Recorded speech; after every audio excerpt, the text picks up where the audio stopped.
शास्त्रों के अनुसार विधि पूर्वक संपन्न किए गए थे।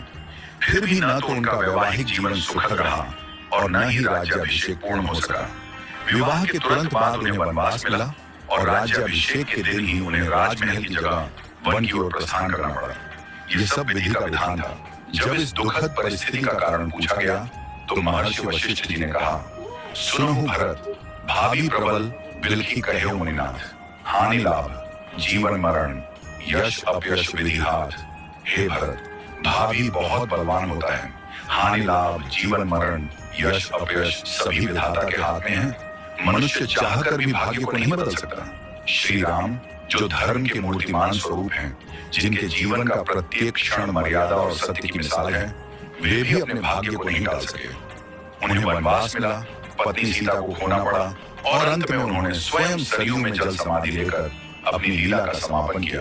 श्री कृष्ण जिन्हें योगेश्वर कहा गया, जिन्होंने गीता में कर्म ज्ञान और भक्ति का मार्ग बताया, वे भी अपने कुल के विनाश को नहीं रोक सके। उनके यादव वंश में आपसी कलह से एक दूसरे का संहार हुआ। महादेव शिव जो महामृत्युंजय के अधिष्ठाता हैं, वे भी अपनी प्रिया सती की मृत्यु को नहीं रोक सके।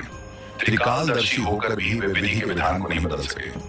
रामकृष्ण परमहंस जिन्हें दिव्य सिद्धियां प्राप्त थीं और जिन्होंने हजारों लोगों को ईश्वर का मार्ग दिखाया, वे भी कैंसर जैसी बीमारी को नहीं रोक सके।